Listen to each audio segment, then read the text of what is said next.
वो लफ्ज़ जो हर शुरुआत से पहले लबों पर आता है, न जैसे महज एक रस्म बल्कि वो कामता हुआ लम्स, जैसे माँ के हाथ से पहली बार रोटी लेते हुए किसी यतीम के दिल में शुक्र का साया उतरता है। मैं शुरू करता हूँ, नहीं ये सिर्फ इतना नहीं, ये वही है जैसे कोई छोटा बच्चा पहली बार ज़मीन पर कदम रखता है और कदम उठाने से पहले अपनी माँ की तरफ देखता है, पुकारे बगैर भी रहम की ज़मानत मांगता है, अल्लाह के नाम से जो मेहरबान है, बार बार रहम फरमाने वाला। ये लफ्ज़ अल्फाज नहीं, किसी पुराने लहाफ के तारों जैसे हैं जिनमें बचपन की खुशबू रची हो, जिन्हें ओढ़ कर हम ख्वाब देखते हैं और नींद में किसी ने हमें ढांप दिया था। खामोशी से मेहरबानी का जिक्र है, मगर वो जो सिर्फ़ किताबी नहीं, जो खिचड़ी की एक प्लेट में बांटी जाती है, जो किसी लावारस को चादर उड़ाते हुए खामोशी से अदा की जाती है। और रहम जो बार बार होता है, माँ की डांट के बाद की नरम मुस्कुराहट, या बाप का वो हाथ जो जेब खाली होने के बावजूद तुम्हारी ईद के जोड़े के लिए बाज़ार तक जा पहुँचता है। बिस्मिल्लाहिर्रहमानिर्रहीम एक आगाज़ है, लेकिन हर इख्तिताम की भी पहली सीढ़ी ये लफ्ज़ नहीं, किसी गहरे दुख पर रखी गई रहमत की उंगली है। खामशी में कहा गया वो जुमला है जो ज़ुबान पर नहीं आता मगर दिल सुन लेता है। ये हकीकत पसंदी के हवाले से मेरे ज़हन में कुछ ख़यालात थे बिस्मिल्लाहिर्रहमानिर्रहीम के हवाले से, तो मैंने वो आपके सामने गोशगुजार किए हैं जी। आज हमारा जो पड़ाव है वो 5वां और आखिरी बाब है मेरा, हकीकत पसंद अफसाने का माबाद नौ अबादती मुताला। अच्छा, इसमें यह है कि 3 दहाइयों तक जो है ना प्रेमचंद साहब ने इसकी बुनियाद रखी और पहला अफसाना कहने में भी ये कामयाब हुए। 3 लोग हैं, राशिदुल खैरी साहब हैं, ये यल्दरम साहब हैं और प्रेमचंद साहब हैं। तो इस हवाले से मुख्तलिफ आरा हैं, हर एक की मकतबा फ़िक्र बने हैं इसमें, कोई किसी को मानता है किसी को मानता है, लेकिन इनके सर सेहरा है कि वाक़ियत नगारी जो है और समाज के अंदर जो मामलात थे वो इन्होंने करने शुरू किए, उनको उजागर करना शुरू किया, उनको जो है अदब की दुनिया को में लेकर आइए। और जो हालातों वाक़यात में जूझ रहा था, जो पिसा हुआ तबका है, मिडिल क्लास और उससे नीचे लोग, उनके बारे में बात करना शुरू की इन्होंने। और ये जो मिडिल क्लास और ये जो क्लासेस थी ये गोरा ही अपने साथ लेकर आया और उनके ख़िलाफ़ ये मज़ाहमती निशानात हमें मिलते हैं जो तरक्की पसंद तहरीक और हकीकत पसंद तहरीक है। तो सिगमंड फ्राइड ने जो है बड़ा वाज़े कर दिया, सिगमंड फ्राइड की थ्योरी ने हकीकत की दुनिया का जो एक चैप्टर खोल दिया। वरना लोग, मैं समझता हूँ उम्मीद जो है वो 2 तरह की, एक नेगेटिव अप्रोच वाली उम्मीद है और एक पॉजिटिव है। तो इन लोगों ने ये कहा कि अब बड़ी बात हो गई, ऊपर आप बड़ी उम्मीदें लगाए हुए हैं, लेकिन जो अर्जी मसाइल हैं, जो ज़मीन के ऊपर मसाइल इंसान को पेश आ रहे हैं, उनके ऊपर बात करना शुरू की, उनसे बाहर निकलने के लिए बातें की, लोगों को ये समझाया कि खुदा का और जो इंसान का रिश्ता है वो किस तनाजुर में है। तो रियलिज़म की तरफ ये लेकर आए। तो इन्होंने जो मामलात शहज़ादी, बादशाह, शहज़ादे, उनकी कहानियों से निकाल कर जो है ये सफ़र जो है ये इस्तेहसाल ज़दा माशरा, गरीब औरत, मतलब जो है बाज़ारी औरत जिसको बोलते थे ये लफ्ज़, या रंडी रान, जो भी ये अल्फाज थे, जो इंसान थे उनकी बात करना शुरू कर दी। और हकीकत के करीब तर जो है वो मामलात, यानी एक वाक़या गुजरा है तो अब जो है अदीब जो है वो उस वाक़े को अपने अंदर लेके जा रहा है और अपनी अफसानवी दुनिया में उसको बाहर निकाल रहा है। तो ये एक बड़ा दिलचस्प मामला था। तो इसमें काफ़ी ज़्यादा तादाद में लोग थे।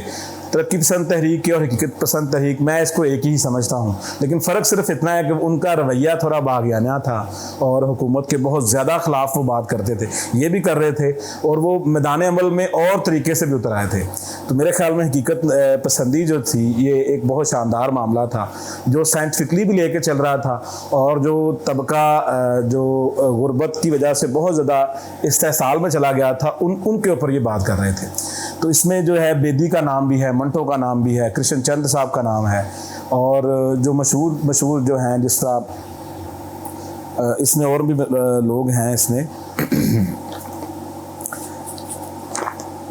असमत चकसाई साहबा, सुदर्शन है, उसके अलावा जो है हसन अस्करी साहब हैं इसमें शामिल, अख्तर इंसारी साहब ने बड़े अच्छे मामलात इसमें इजाफे किए हैं हमारे अफसानवी मजमू में। तो हकीकत नगारी के मामले के ऊपर इसको ना तकरीबन हम 3-4 तरह देख सकते हैं। एक बिल्कुल सादा हकीकत नगारी है जो समाजी हकीकत के ऊपर जो है डोमेन को वाज़े करती है। एक हमें इश्तराकी जो हकीकत नगारी नज़र आती है जिसमें तबकाती तकसीम है कि तबकाती तकसीम की वजह से क्या मामलात को जो है वो सामना करना पड़ रहा है एक आम शख्स को। तो जिनसी और नफ्सियाती, मैं आपसे पहले भी कहा कि ये सिगमंड फ्राइड की वजह से ये एक पोर्शन खुल गया, ये टेक्निक भी खुल गई कि आप परसोने के ऊपर बात कर रहे हैं, आप केस स्टडी को लेकर उसके ऊपर अफसाना लिख रहे हैं। जिस तरह मंटो का अफसाना मुस्टीन वाला बड़ा मशहूर अफसाना है, बड़ा शानदार अफसाना है, तो वो एक जिनसी और नफ्सियाती तालमेल है आपस में। तो ये एक नई टेक्निक हमारे सामने आई और इसका भरपूर इस्तेमाल जो है हकीकत पसंदी वालों ने किया और उसके नताइज बहुत शानदार भी रहे। तो ये जो है ये 1936 यानी 30 की दहाई से ये शुरू हुआ और 1947 तक ये चला, 1947 तक। उसके बाद जो है 1947 के बाद अब हाथ बदल गई, तनाजुर बदला, तकसीम की वजह से जो मामलात हुए उस पर बेतहाशा लिखा गया, तो ये फिर उस तरह पीछे रह गई। लेकिन मुफ्ती साहब जो हैं इनकी रियल मैजिक जो है, रियल जो हकीकत पसंदी वहाँ नज़र आती है हमें, उनके अफसानों में मिलती है बाद के। तो चूँकि मेरा जो फ्रेम था वो 1947 तक का था, तो यहाँ तक यही लोग जो मैंने आपके सामने पेश किए हैं ये जहान साज की हैसियत से इन्होंने काम किया और जो बड़ा मोटा नाम है वो प्रेमचंद साहब का है। तो इसके अलावा मेरे ख्याल में हमें इसके अफसाने को पढ़ लेना चाहिए। अब गोरे ने क्या असरात किए, उसकी वजह से गुर्बत किस तरह फैल गई, हम मेट्रोपोलिटन शहर में आकर किस तरह अजनबी हो गए और किस तरह लोगों ने जो है तबकाती तकसीम में लाकर एक पिसे हुए इंसान को इंसानियत के दर्जे से भी गिरा दिया। तो आज अफसाना मेरे ख्याल में आपके पास मौजूद है, मैं पढ़ूंगा।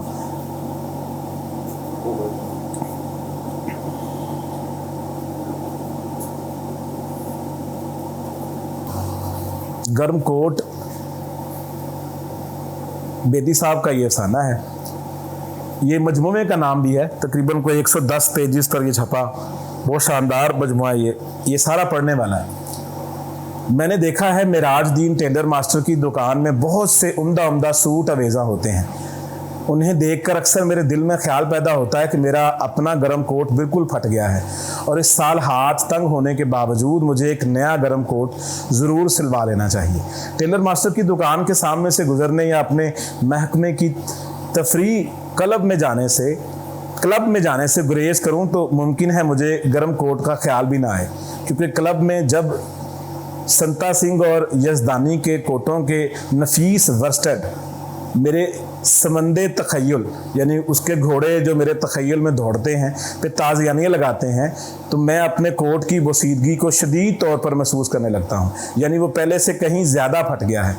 बीवी बच्चों को पेट भर रोटी खिलाने के लिए मुझसे मामूली क्लर्क को अपनी बहुत सी ज़रूरियात तर्क करना पड़ती है और उन्हें जिगर तक पहुँचती हुई सर्दी से बचाने के लिए खुद मोटा जूता पहनना पड़ता है। ये गर्म कोट मैंने पर साल दिल्ली दरवाजे से बाहर पुराने कोटों की एक दुकान से मोल लिया था।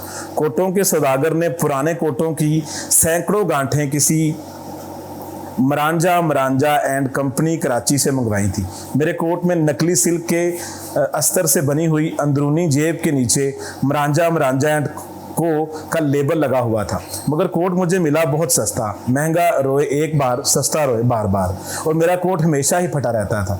इसी दिसंबर की एक शाम को तफरीक क्लब से वापस आते हुए मैं इरादतन अनारकली में से गुजरा। इस वक्त मेरी जेब में 10 रुपए का नोट था। आटा, दाल, ईंधन, बिजली, बीमा कंपनी के बिल चुका देने पर मेरे पास वही 10 का नोट बच रहा था।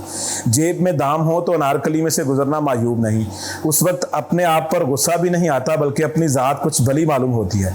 इस वक्त अनारकली में चारों तरफ सूट ही सूट नज़र आ रहे थे और साड़ियाँ। चंद साल से हर नथु खैरा सूट पहनने लगा है।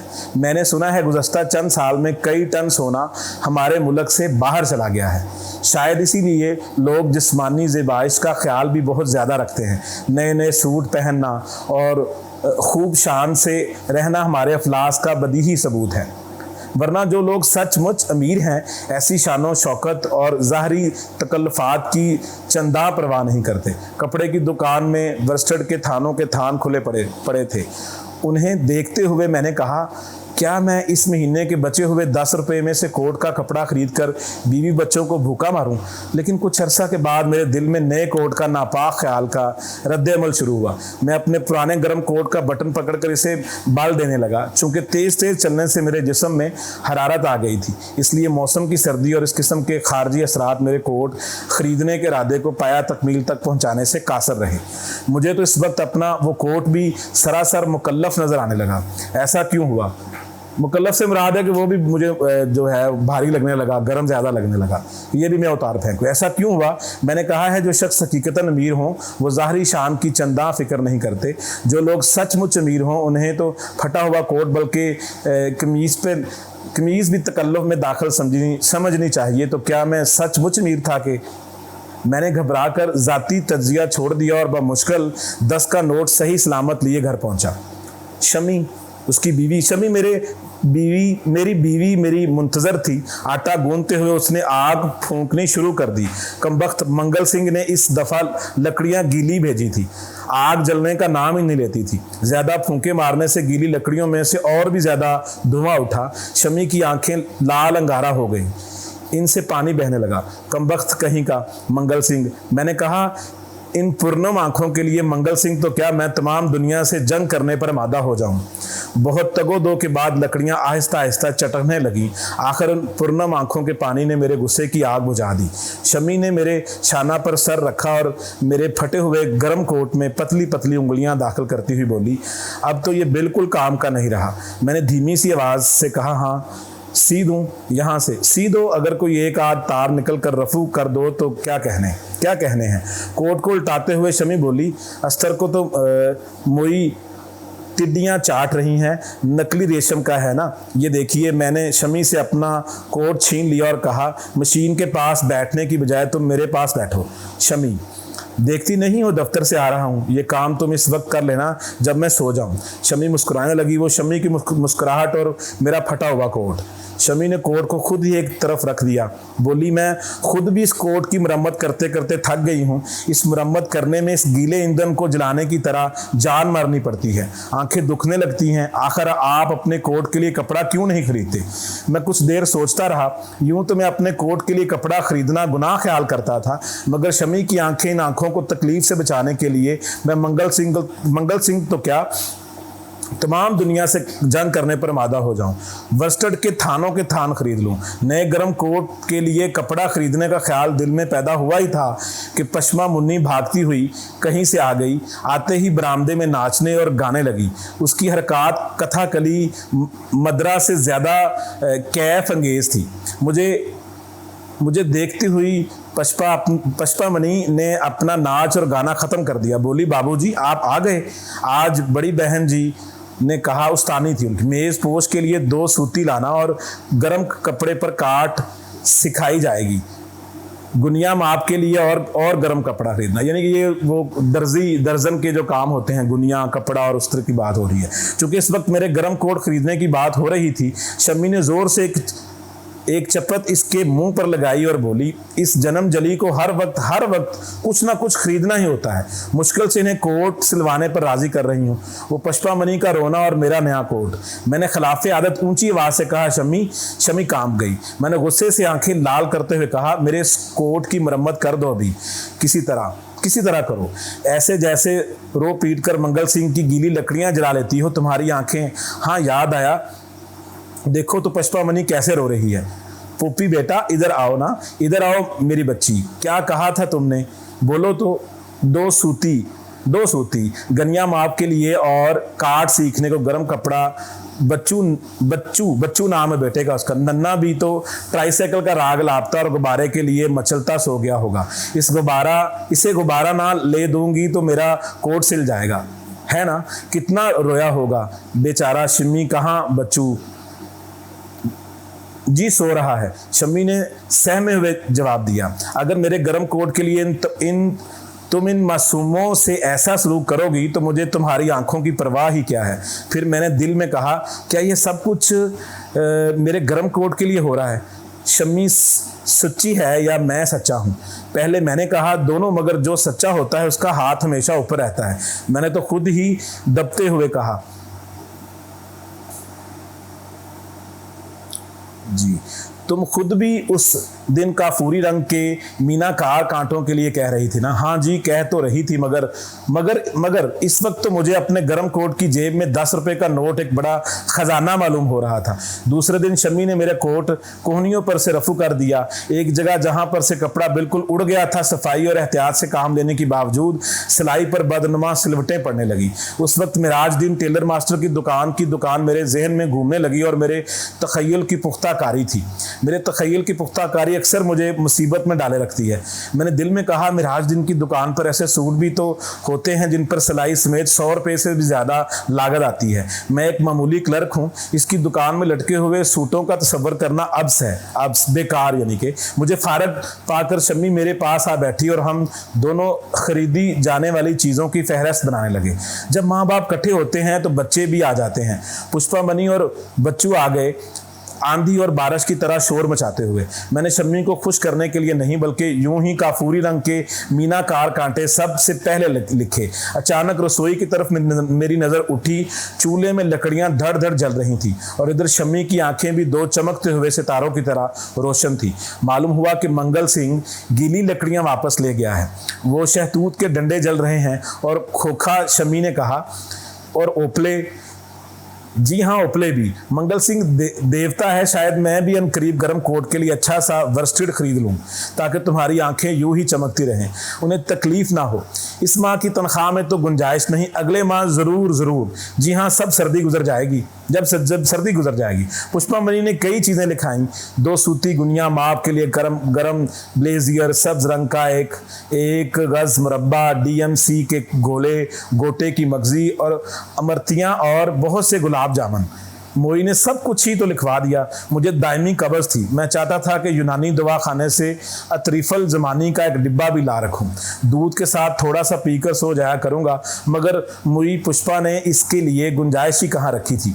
और जब पुष्पा मनी ने कहा गुलाब जामुन तो उसके मुंह में पानी भर आया। मैंने कहा, सबसे ज़रूरी चीज़ तो यही है। शहर से वापस आने पर मैं गुलाब जामुन वहाँ छुपा दूंगा जहाँ सीढ़ियों में बाहर जमादार अपना दूध का कलसा रख दिया करता है। और पुष्पा मनी से कहूँगा कि मैं तो लाना ही भूल गया तुम्हारे लिए गुलाब जामुन। और ओहो, इस वक्त उसके मुंह में पानी भर आएगा और गुलाब जामुन ना पाकर उसकी अजीब कैफियत होगी। फिर मैंने सोचा, बच्चू भी तो सुबह से गुब्बारे और ट्राईसाइकिल के लिए जिद कर रहा था। मैंने एक मरतबा अपने आप से सवाल किया। अतरीफल ज़मानी शम्मी बच्चू को पचकारते हुए कह रही थी, बच्चू बेटी को ट्राईसाइकिल ले दूंगी अगले महीने। बच्चू बेटी सारा दिन चलाया करेगी ट्राईसाइकिल, पुप्पी मुन्ना कुछ नहीं लेगा। बच्चू चलाया करेगी और पुप्पी मुन्ना नहीं मिलेगा। और मैंने शिम्मी की आंखों की कसम खाई है कि जब तक ट्राईसाइकिल के लिए 6-7 रुपए जेब में ना हो, मैं नीले गुंबद के बाजार से नहीं गुजरूंगा। इसलिए कि दाम ना होने की सूरत में नीले गुंबद के बाजार से गुजरना बहुत मायूब है। ख्वामखा अपने आप पर गुस्सा आएगा, अपनी ज़ात से नफरत पैदा होगी। उस वक्त शम्मी बलजीमी आईने की बेजवी टुकड़ी के सामने अपने कफूरी सफ़ेद सूट में खड़ी थी। मैं चुपके से इसके पीछे जा खड़ा हुआ और कहने लगा, मैं बताऊं तुम इस वक्त क्या सोच रही हो? बताओ, तुम बताओ तो जानूं। तुम कह रही हो काफूरी सफ़ेद सूट के साथ वो काफूरी रंग के मीनाकार कांटे पहनकर जिलादार की बीवी के यहाँ जाऊं तो दंग रह जाए।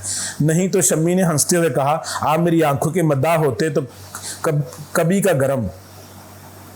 मैंने शिम्मी के मुंह पर हाथ रख दिया। मेरी तमाम खुशी बेबसी में बदल गई।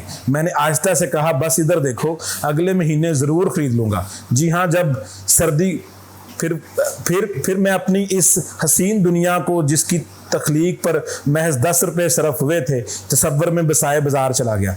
मेरे सिवा नारकली से गुजरने वाले हर जी इज्जत आदमी ने गर्म सूट पहन रखा था।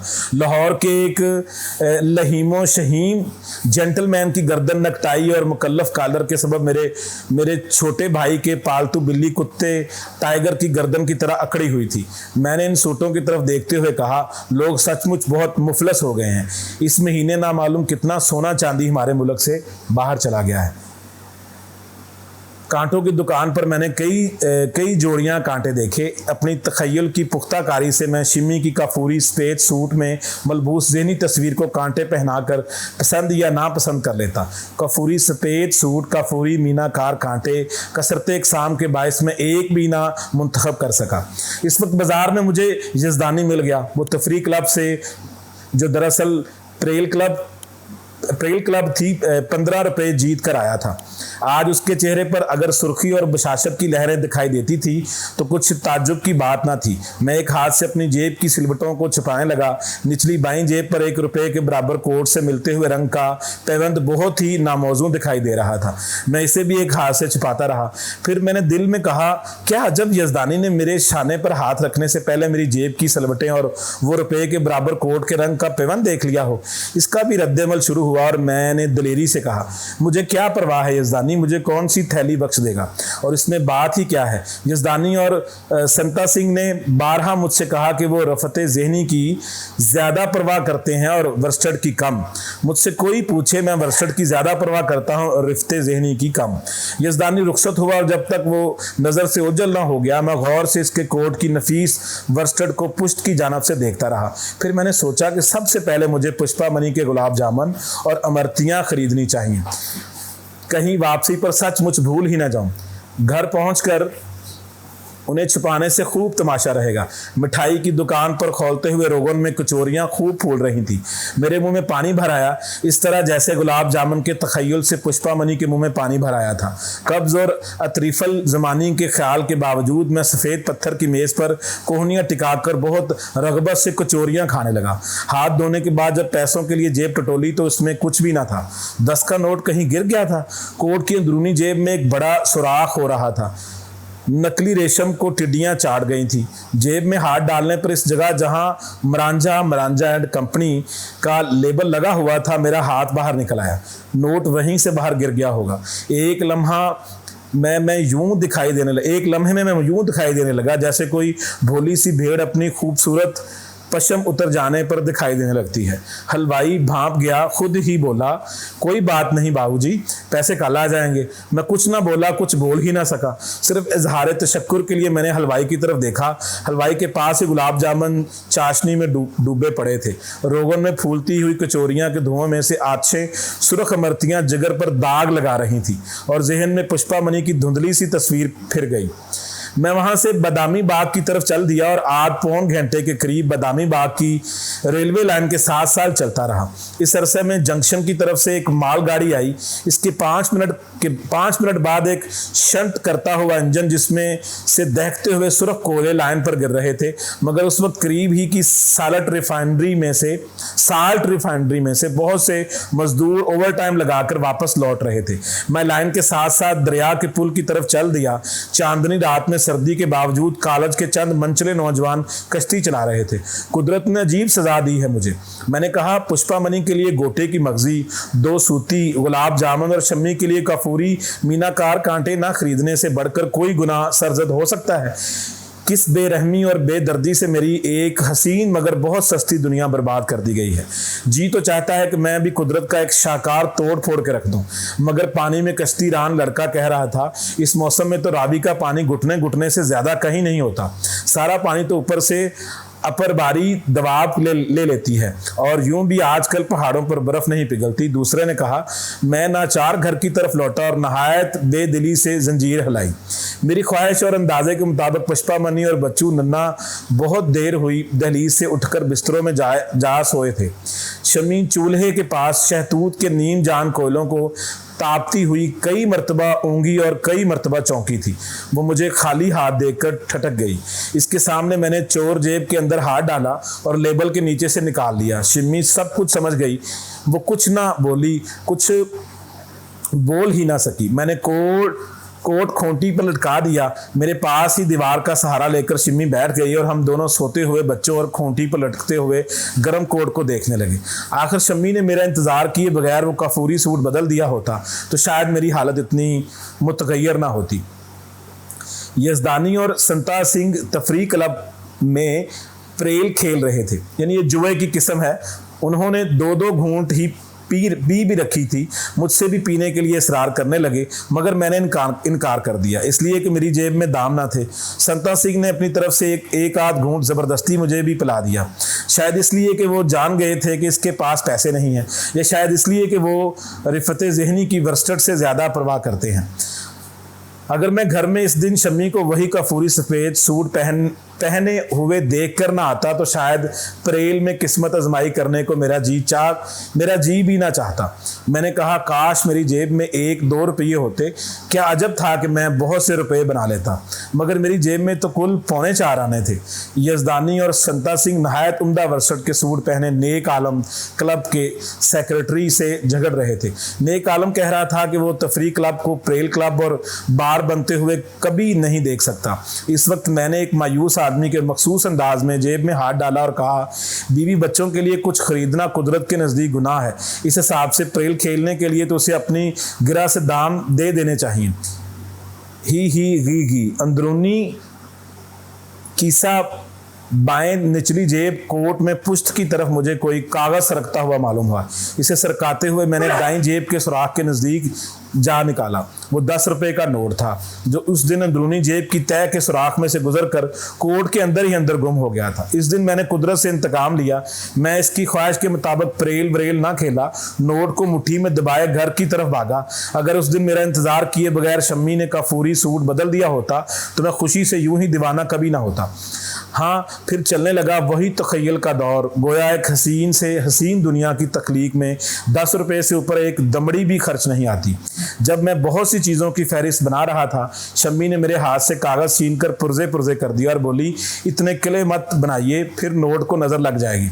शम्मी ठीक कहती है, मैंने सोचते हुए कहा, ना तखय्युल इतना रंगीन हो और ना महरूमी से इतना दुख पहुँचे। फिर मैंने कहा, एक बात है शम्मी, मुझे डर है कि नोट फिर कहीं मुझसे गुम ना हो जाए। तुम्हारी खीमो पड़ोसन बाजार जा रही है, इसके साथ जाकर तुम ये सब चीज़ें खुद ही खरीद लाओ। कफूरी मीनाकार कांटे, डीएमसी के गोले, मगजी और देखो पोपी मुन्ना के लिए गुलाब जामुन ज़रूर लाना, ज़रूर। शम्मी ने खीमों के साथ जाना मंजूर कर लिया और उस शाम शम्मी ने कश्मीरे का एक नहायत उम्दा सूट पहना। बच्चों के शोरो गोगा से मेरी तबीयत बहुत घबराती है, मगर उस दिन मैं अरसा तक बच्चू नन्हे को उसकी माँ की गैर हाजिरी में बहलाता रहा। वो रसोई से ईंधन की कोल की गुसल खाने की नीम छत पर सब जगह से उसे ढूंढता फिरा। मैंने पुचकारते हुए कहा, वो ट्राईसाइकिल लेने गई है, नहीं जाने दो, ट्राईसाइकिल गंदी चीज़ होती है, अख्थू। गुब्बारा लाएगी बीबी तुम्हारे लिए, बहुत खूबसूरत गुब्बारा। बच्चू बेटी ने मेरे सामने थूक दिया, बोली ए गंदी। मैंने कहा, कोई देखे तो कैसा बेटियों जैसा बेटा है। पुष्पा मनी को भी मैंने गोद में ले लिया और कहा, पोपी मुन्ना आज गुलाब जामुन जी भर कर खाएगा ना। इसके मुंह में पानी भर आया। वो गोदी से उतर पड़ी, बोली ऐसा मालूम होता है जैसे एक बड़ा सा गुलाब जामुन खा रही हूँ। बच्चू रोता रहा। पुष्पा मनी कथाकली मदरा से ज़्यादा हसीन नाच बरामदे में नाचती रही। मुझे मेरे तखय्युल की परवाज़ से कौन रोक सकता था? कहीं मेरे तखय्युल के किले ज़मीन पर ना आ रहे। इसी डर से तो मैंने शिम्मी को बाजार भेजा था। मैं सोच रहा था शिम्मी अब घोड़े अस्पताल के करीब पहुंच चुकी होगी, अब कॉलेज रोड की नुक्कड़ पर होगी, अब गंदे इंजन के पास। और एक नहायत धीमे अंदाज से जंजीर हिली। शिम्मी सचमुच आ गई थी दरवाजे पर। शिम्मी अंदर आते हुए बोली, मैंने 2 रुपये खीमों से उधार लेकर भी खर्च कर डाले हैं। कोई बात नहीं, मैंने कहा। फिर बच्चों, पोपी मुन्ना और मैं तीनों शम्मी के आगे पीछे घूमने लगे, मगर शम्मी के हाथ में एक बंडल के सिवा कुछ ना था। उसने मेज़ पर बंडल खोला। वो मेरे कोट के लिए बहुत नफीस वर्स्टेड। पुष्पा बनी ने कहा, बीबी मेरे गुलाब जामुन। शम्मी ने ज़ोर से एक चपेट उसके मुंह पर लगा दी। तो ये है एक क्लर्क का इन 9/3 निज़ाम में एक क्लर्क जो उनकी ही मशीन का एक हिस्सा है, वो अपनी यानी कि रोज़ी रोटी को अलावा वो कुछ भी नहीं कर पा रहा है। और मज़दूरों का हाल तो इससे ज़्यादा बुरा है, यानी मज़दूर उससे भी निचली हालत में है। तो इस अफसाने में जो मैंने जो चीज़ें नोट की हैं, एक वर्स्टेड का कपड़ा जो है, ये कंपनी जो है इंग्लैंड वालों की है, उधर से ही है। हमसे ये रुई लेकर जाते हैं वहाँ पर और फिर ये उस मशीन पर कपड़ा बनाकर हमें महंगे दामों में बेचते हैं। और जो ये इन्होंने नाम ले रहा था मरंडा, वो हमारा इधर का बना हुआ कपड़ा है। तो उसका आपने देखा तालमेल कि हमारे पास रूह है, हमारे पास कपड़े की बेहतरीन सनत मौजूद थी, लेकिन इन्होंने क्या कर दिया, उस सनत को बंद करवा दिया। उसमें तब्दीली लाने की बजाय अपनी मशीनें ये लेकर आए। एक फर्द जो था वो मशीन चला रहा था, लूमा जिसको हम बोलते हैं, लूम की, फ्रांस वालों की वो जो मशीनें थी। तो फिर इधर जो है जितने भी ये इंसारी बरादरी सर, इनका सारा कारोबार ख़त्म हुआ। यानी ये उस तरफ ये ध्यान मतलब हमारा लेके जा रहे हैं बेदी साहब। उनकी उपज देखें कितने ऊपर जाकर वो सोच रहे हैं, और वो उसका जिक्र भी इसके अंदर कर रहे हैं। और उसके धीमे सुर आप देखें, वो किसी पर कोई कदका नहीं लगा रहे। 2-3 मरतबा जिक्र करते हैं कि हमारे मुल्क से सोना क्या हो रहा है, बाहर जा रहा है। और ये तभी मैंने इस तरफ जो है वो डॉक्टर मुबारक अली साहब की जो तहकीक को पढ़ा, उसमें चीज़ें समझ आई कि हम उनको जो है वो लट्ठा बेचते रहे हैं और उसके बदले वो हमें सोना देते रहे हैं, और मुगलों को भी वो सोना दिखाते भेजते रहे हैं। यहाँ हमारे मुल्क में सोना आता रहा है। यहाँ पर कोई इस तरह की सोने की कानें मौजूद नहीं हैं। सोना पूरी दुनिया से हमारे पास आया, हमने उसके बदले उनको उनके साथ तजारत की, उनको चीज़ें प्रोडक्ट बनाकर दी और अशिया हमने बेची। तो वो फिर वो सोना जो है, ये वही जिक्र कर रहे हैं बेदी साहब कि जनाब हमारे मुल्क से सोना क्या हो रहा है, बाहर जा रहा है। तो उसकी वजह से गुर्बत देखे कहाँ पर पहुँच गई है। ये खुद भी क्लर्क थे बेदी साहब, तो बहुत शानदार उन्होंने अपने जज्बात का इजहार किया है इसके अंदर। और वो कश्मकश जो है हमें नज़र आती है कि जज्बात एहसासात, माशरती दबाव, इक़्तिसादी तनाव, ज़िंदगी की बुनियादी ज़रूरत, मोहब्बत व इश्क, वज़ादारी और माशरती रुतबा, नफ्सियाती पहलू, बच्चों की खुशियाँ और ज़रूरतें, और सर्दी जैसे भरपूर तलातम अफसाने में जगह जगह बिखरे नज़र आते हैं। यानी ये सारी बात आप देखें कितना हकीकत के करीब तर है। और एक देखिए, अब वो वहाँ पर पहुँच गई होगी, अब वो वहाँ पर आ गई है, अब ये यहाँ पर आएगी और वो अपने घर में आ जाती है। ये देखें उसकी एसोसिएशन कितनी ज़बरदस्त है। मोहब्बत का अंदाज़ देखें, ये बेदी साहब का बहुत शानदार है। ये हमारी रूह तक उतर जाता है ये जो मामला है। और बच्चों के ऊपर वो गुनाह समझता है कि मैं बच्चों की ज़रूरत पूरी ना करूँ और अपनी ज़रूरत को पूरा कर लूँ। इसके दरमियान में देखें वो झूल रहा है। और वो वज़ादारी देखें, कितनी वज़ादारी के साथ वो पैसे को छोड़ देता है।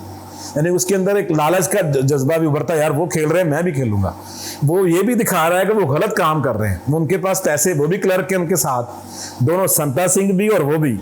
तो ये बड़ी बड़ी कीमती यहाँ पर बात हमें समझ आती है कि ये जो हमें रिश्वत की और धौंस की और ये कोटा सिस्टम और ये हराम और हलाल की तमीज़, ये मजहबी इतबार से नहीं कह रहा, मतलब ये ग्लास मेरा नहीं है तो नहीं है, इसकी हमें बखूबी इसकी समझ थी।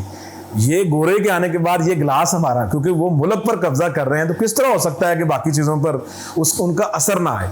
तो ये रिश्वत का सारा मामला और धौंस का और ये जो कोटा सिस्टम है, ये नौबादती दौर की ही देन है। और ये नहीं मैं मुखालफत बराए मुखालफत बात कर रहा हूँ, ये बाकायदा अफसाना नगारों ने अपनी मुज़ाहमत दी है। तो बिल्कुल खुलकर भी बात नहीं करते हैं, बड़े अच्छे अंदाज से, बड़े अदबी अंदाज से उन्होंने बात की। 2-3 मरतबा इंजनों की बात की, एक एक चीज़ जो दिखा रहे हैं वो जो है, जो हमारे ऊपर असरात मुरतब हो रहे हैं उनके आने की वजह से, उनका जिक्र कर रहे हैं, वही मुज़ाहमत ये दिखा रहे हैं। तो ये मैंने अपने इस मतलब 5वें चैप्टर में इनका जो नुमाइंदा रखा अफसाना, मैंने मुझे इससे शानदार अफसाना नज़र नहीं आया, जो बड़े धीमे सुरों में भी है और आपकी तफहीम भी करवाता है और आपको उस सतह पर ले जाता है कि आप फ़र्क को समझ सकेंगे, यार हम कौन हैं और वो कौन है, हमारी शनाख्त क्या है और उन्होंने हमें क्या दिया है। तो बेदी साहब भी देखिए अपनी शनाख्त को बरकरार रखा हुआ है। तो वो जो पैसे लेकर या ऊपर वाली कमाई लेकर वो किस में ले जाकर वो शराब नोशी भी कर रहे हैं, यानी कि वो जो उनका एक स्टैंडर्ड सेट किया हुआ है। तो वहाँ पर वो क्लब का जो जिक्र किया वो भी गोरा लेकर आया यहाँ पर, यानी वो बुराइयाँ भी लेकर आ रहा है और अपने आप को वो पारसा भी कह रहा है और मुनज़्ज़म भी कह रहा है, तहजीब याफ्ता भी कह रहा है। और उनकी आने की वजह से जो गुर्बत फैल रही है वो उनको नज़र नहीं आ रही है और उसकी वजह से सारे मामलात बिगाड़ का शिकार हुए। और यही वजह है कि हमारा माशरती निज़ाम जो है और ख़ानदानी निज़ाम अब जिस सतह पर पहुँच गया है वो भी इन्हीं की वजह से। तो हमें जो है अपने तश्कील करनी पड़ेगी दोबारा से, वरना हम नकल के चक्कर में अपने असल को भी खो बैठेंगे। हम जो है वो मिली जुली एक चीज़ बन जाएंगे। हमें नहीं समझ आ रही हमारी तहजीब किस तरफ जा रही है। खैर जहाँ भी जा रही है ये एक गैर फितरी अमल से शुरू हुई है, अब तो ये नेचुरली चल रही है, लेकिन हम अभी भी मतलब है कि कॉलोनी का एक बाकायदा हिस्सा है, किसी के इशारों पर चल रहे हैं। अब बिल वास्ता या बिला वास्ता दोनों तरीक़ों से हम जो है अभी भी कॉलोनी है और हमें आज़ादी की ज़रूरत है। मैं अपनी बात यहाँ पर ख़त्म करूँगा और आप कोई बेदी साहब का बड़ा ना खूबसूरत ये एसोसिएशन बहुत ज़बरदस्त करवाते हैं। दोनों की देखें एसोसिएशन इतनी ज़्यादा है, उसको पता है कि ये हमारे लिए कर रहा है, ये खर्च नहीं करेगा, ये अपना कोर्ट नहीं बना रहा है, तो ये बाहर क्या खर्च करेगा। यानी इत्मीनाद इतना ज़्यादा इनके किरदारों में इत्मीनाद है कि बेगम को अब वो इत्मीनाद, अपनी सारी खुशियाँ उन्होंने, वो अपनी खुशियाँ वो ख़त्म कर रहा है। और बेगम ने क्या कर दिया, जब ये वाक़या हुआ है उसके बाद वो कोर्ट बुरा समझ रही है और उसको समझती है, उसको भी पता है इसका तख़य्युल कितना है किरदार का, यानी क्लर्क का किरदार किस तरह का है वो बखूबी समझ रही है उसको। और वो उसको फलांग करके इसने कभी लेकर नहीं आना। अगर वो खुद परचेजिंग करता है तो शायद वो कुछ ना कुछ छूट जाता। यानी वो देखिए कितना अपने ज़मीर के बोझ के नीचे दब गया, मोहब्बत के बोझ के नीचे, कि मैं शॉपिंग ही नहीं करूँगा, मैं ख़रीदारी खुद नहीं करूँगा, इसलिए कि मुझसे गलती हो सकती है। तो वो उस पर एतमाद कर रहा है। तो यही तो खूबसूरती मिलती है हमें। ढोला में देखें जो इसका इनका अफसाना है, फिर आप छोकरी की लूट देख लें, इनके यहाँ किरदारों को वो मनफी कभी भी नहीं करते हैं, वो बाकायदा वजह बताते हैं कि ये किरदार इस वजह से यहाँ तक पहुँचा है। यानी कि किरदार है भतीजी की शादी उसने करनी है, वो भी मशीनरी का पुर्जा है, अंग्रेज़ों की मशीनरी का बाकायदा पुर्जा है, लेकिन एक मरतबा भी हमें एहसास नहीं होता है कि वो मनफियत वाला मनफी अमल कर रहा है, या वो इस तनाजुर में हम उसको देखेंगे यार ये बैड करैक्टर है, नहीं। उसके लिए वो जस्टिफिकेशन लेकर आ रहा है अपने, यानी कि जो इधर के लोग हैं उनके लिए वो तन मन धन की बाजी लगा रहे हैं बेदी साहब, वो उनको गलत नहीं कहते हैं, वो बताते हैं कि इसके पीछे वजह क्या, और वाकई वो जस्टिफाई करते हैं उसको, कोई ये वजह है यहाँ तक पहुँचने की इनकी। उसके पीछे वो टैक्स सिस्टम बताता है कि ये टैक्स सिस्टम ले रहे हैं, गोरे ले रहे हैं, तो वो फिर जो कुर्सी पर बैठने वाला है, कलेक्ट करने वाला है, वो भी वो कहता है इतना वो खा रहे हैं, हम भी खाएंगे। हालांकि ये बात गलत है, लेकिन बेदी का किरदार को वो इस तरह वो नीचे लेकर नहीं जाते। जिस तरह दूधा पहलवान मंटो के यहाँ है, वो कभी अपने किरदार को इस तरह नहीं करेंगे। बू आपने देखा उसमें, वो उसमें आपने बू में देखा कि अपने वो जो है सफ़ेद रंग की बीबी जो है और ख़ातून जो है, और वो जो मटियाले रंग वाली है, उसमें उसने बहुत वाज़ेह फ़र्क। तो यही है कि बेदी साहब जो हैं वो इस फ़र्क को बखूबी समझते हैं, ना वो इन तबकाती सिस्टम में आते हैं, ना ही वो उनके ज़्यादा क्लोज चले जाते हैं। वो अपनी मोहब्बत जो बड़े सगीर की जेनवन मोहब्बत है हमें बेदी के यहाँ मिलती है।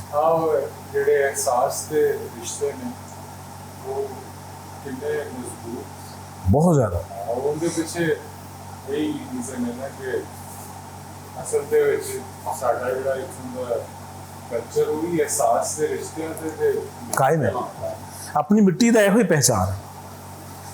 अच्छा, तो इसमें मंगल स्टिका, क्वार्टीन, 10 मिनट आप पढ़ेंगे, बारिश में लक्षण, दाना दवाम, हयातीन बी, बहुत डेंजरस। इसका वो गोरा क्या करता है औरतों के साथ, ये हयातीन बी विटामिन बी है ना, बी कम्प्लेक्स की गोलियाँ जो है, ये उन्होंने ये हमारे मुल्क में किस तरह यहाँ पर बरसगीर में ड्रामा किया उसका, और फिर वो किस तरह उनका इस्तेमाल करता है, ये बहुत अजीबोगरीब इसमें हमें नज़र आते हैं।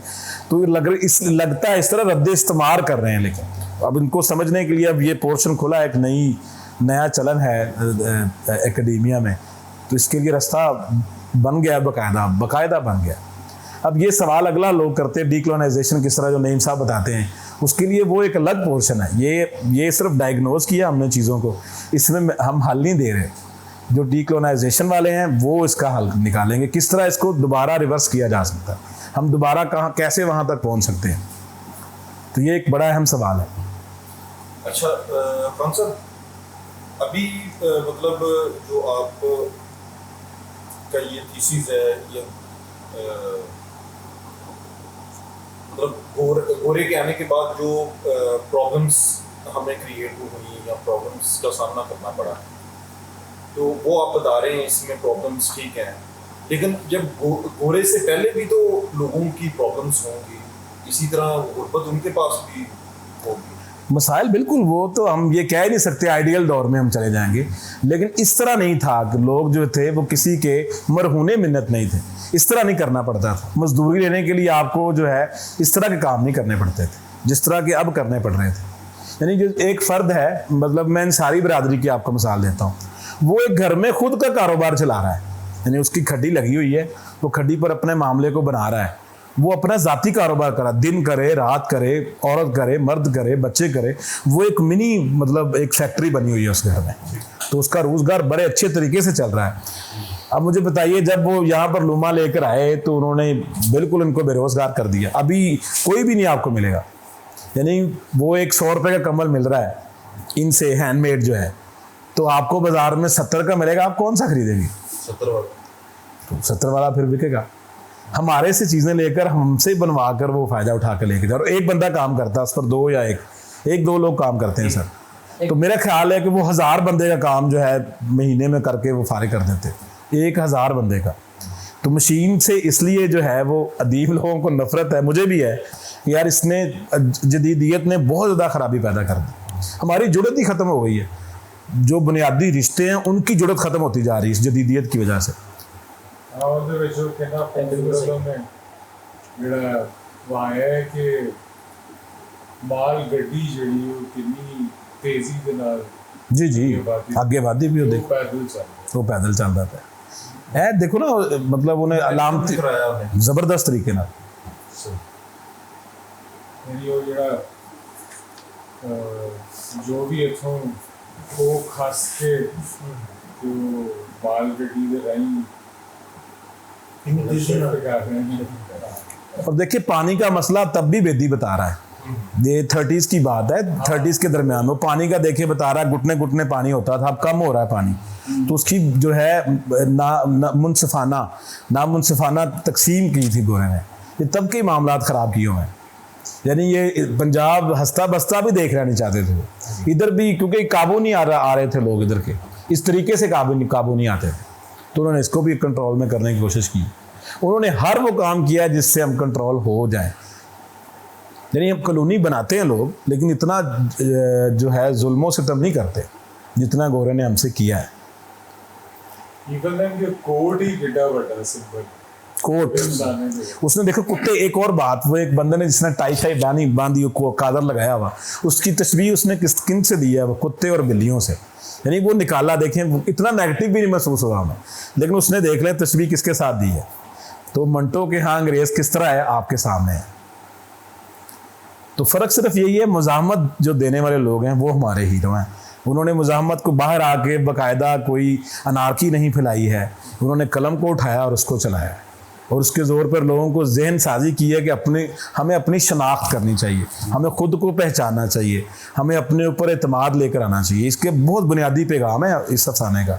और हमें अपने रिश्तों को और मजबूत, एक दूसरे पर एतमाद करना चाहिए। हमारे घर में लड़ाइयाँ किस तरह होती हैं, देखो वो मियाँ बीवी की बड़े अच्छे तरीके से उसने बात की है कि ये होता है ताल्लुक़, ये होती है मोहब्बत एक दूसरे के साथ। गर्म कोट सर, एक वो जो हलवाई है वो कह रहा है पैसे नहीं है, वो मसला है। वो भाग गया, उसको देखकर, उसकी हालत देखकर भाग गया, पैसे कल आ जाएंगे। ये नारकली की शान भी दिखाई है। इस करके उन्हें भापते हैं ना, क्योंकि वो अपना, हाँ अपना बहुत कीमती बात। उसके उसान खता हुए, जो ही उसान खता हुए और उसकी वो बेचारगी को समझा, यार इसके पास पैसे नहीं है। और आज भी देखे लाहौर में कम से कम चीज़ें इस तरह अभी भी लाहौर की ये है कि लोग जो है वो छोड़ देते हैं चीज़ों को, इस तरह नहीं करते कि मुझे दे के जाना पड़ेंगे, ऐसा नहीं है। मेरा तजुर्बा वैसे छोटे शहरों में नहीं इस तरह का है, लाहौर में तो कम से कम इस तरह नहीं है। हाँ, जो बाहर से लोग बैठे हैं, मैं ये नेगेटिविटी नहीं फैला रहा, मुझे उनका नहीं पता है, लेकिन लाहौर में जो इस तरह, अगर आपके पास इस तरह के मामले बन जाते हैं तो नहीं स्पेयर कर देते हैं आपको। तीसरा अफसाना है जिहड़ा जिहदे विच कोड, हाँ जी, मैं मेरी नज़र से एक तो गुलाम अब्बास ओवरबोर्ड, दूसरा है फिर दूसरा है, तीसरा रशियन राइटर है निकोलाई गोगोल दे कोट चो निकलिया सारा उसका ओवरकोट है। और मैनू तिन्नां दे विच लगदा है कि एक्चुअली जिहड़ा वो जिहड़ी कहानी है, जिहड़ा उहदा तत्सत है, वो इंसान की मेहरबानी है या इंसान दे कोल जिहड़ी शै नहीं है वो उहदे पिछे किवें लगा होया है। वो अगर भूगोल का जिहड़ा अफसाना है वो भी बहुत खूबसूरत अफसाना। तिन्नां दे विच देखो मैनूं लगा है कि एक कोड नूं सिंबल बना के किवें इंसान दे सोचण दा अमल, उनके इमोशंस, ठीक है, उनके करन दा अमल, उनके इकोनॉमिक सिचुएशन जिहड़ी एक कोड दे राहीं किन्ने बेहतर तरीके से ना। अच्छा, हमें इसमें नजर आता है कि वो ना दफातर में इन्होंने ना चादर को खोला। मैं इसको देख रहा हूँ कि इन्होंने हमारे कारोबार को खराब भी किया, यानी गुस्सा मिलता है। लतीफ साहब बड़े अच्छे तरीके से जानते हैं असल में मसला सर्दी का है। जो हमें सर्दी से बचना है ना, हमारी तहजीब को नीचा दिखाना मकसद है। कोट पहनने का मकसद है जो हम पहन रहे हैं वो गलत है, जो वो पहन रहे हैं वो ठीक है। ये एक तनाजुर था। अभी भी दफातर में अभी पाबंदी है, आप चादर लेकर स्कूल में पढ़ा नहीं सकते। आप जनाब तहमद बांध कर स्कूल में नहीं जा सकते। मुझे एक वजह बता दें क्या है? क्या मुजम्मल या वकास या सर लतीफ़ या सजाद जो है वो क्या सजाद नहीं रहेंगे तहमद बांध कर? ये तहजीब को उसके साथ उन्होंने छेड़खानी की है। तो ये भी डायग्नोज करते हैं बेदी साहब के। देखें यार ज़रा, और जिस सीट पर वो बैठे हैं मुझे तो वेदी लगते हैं, यानी वो प्रेमियों के वेदी नज़र आते हैं, रिश्तों के वेदी। नहीं, उसने उन्होंने डायग्नोज कैसे किया? कोट के साथ जो दिखाया ना कि यार मेरे पास कोट नहीं आ रहा है, उसकी कीमत ज़्यादा है। अब वर्स्टेड का कोट पहन रहे हैं बाकी सारे अफराद पहन रहे हैं। उनका बॉस कौन है? गोरा है। गोरा उसको बता रहा है कि जो वर्स्टेड का है ना ये कोट है, जब आप पहन के आएंगे ये वाले स्टड पहनो। ब्रांड इसीलिए बनते हैं ना। देखिए आप इस तरह निकलते हैं, आपने क्या पहना जी? मैंने ये। चीज़ तो वही है, आपने बुनियादी ज़रूरत जो है उसको पूरा करना है। तो वो ले नहीं पा रहा है वर्स्टेड का कोट, बड़ा महंगा कोट था उस वक्त ये, तो उन दूसरे लोगों के पास है, इसके पास नहीं है। तो वो ये फ़र्क बयान कर रहा है कि मैं जिस दौर में ज़िंदा हूँ, यानी कि हमारी धरती पर ही हम किसी और की तहजीब का जो है वो बरतू कर रहे हैं। आजकल मेरा बेटा बता रहा था ऐसा ना, आजकल यूरोप में आर्टिफिशियल और यानी चारपाई जड़ी है वो मंजियां होन के जड़ी ना बाजार के उत्ते वेचते उत्ते आर्टिफिशियल देख के ना तो पैसे उन्होंने को ज़्यादा लैंड है, कीमती उन्होंने बना दिता,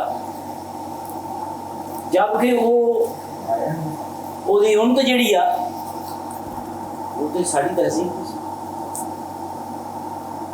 लेकिन वो उधर फिर भी वो की करते हैं एक उल्टी चाल कि ये आर्टिफिशियल ब्रांड में दे के उन्होंने नज़दीक कीमत फिर भी वो दाट है।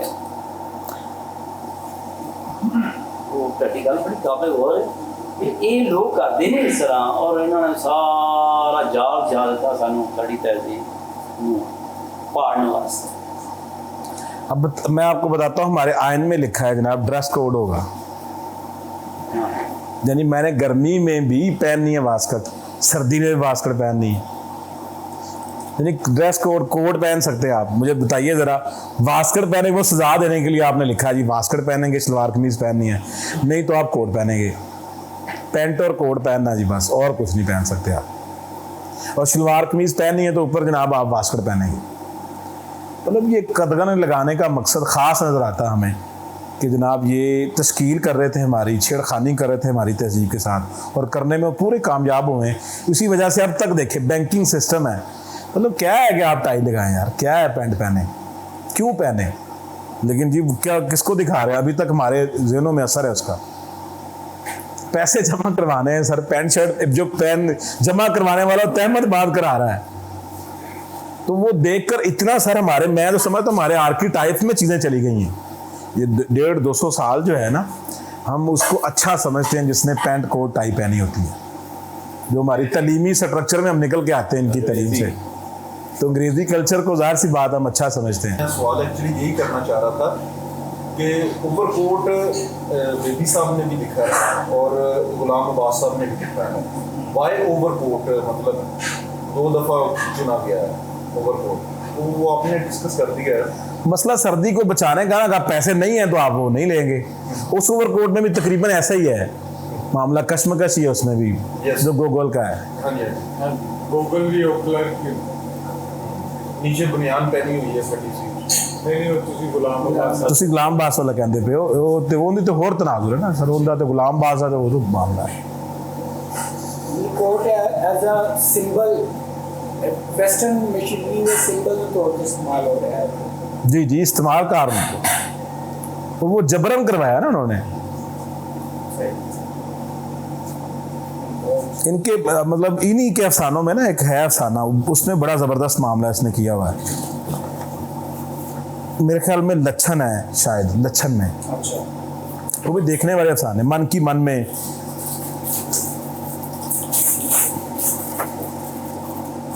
किसी का सवाल देगा वो नहीं, और पीछे जी तुम स्टोरी कहन ले इस अपना गरमकोट के पीछे एक स्टोरी है, तो बयान कर लगे इसे।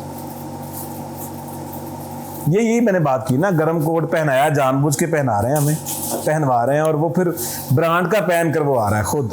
उसको तो प्रॉब्लम नहीं है, वो तो पहन के आएगा गोरा, जो उनका ऑफिसर है। बाकी अब लोग जो वहाँ बैठने वाले हैं वो कॉपी कर रहे हैं उसको। जनाब क्या जरूरत पड़ी है उसकी नकल करने की, क्या ही जरूरत पड़ी है? लेकिन वो तशख़्ख़ुस और वो देख ही इस तरह रहे हैं तबकाती निज़ाम में, तुम नीचे हो हम ऊपर है। बड़ी उसका तख़य्युल देखे कितना अच्छा है।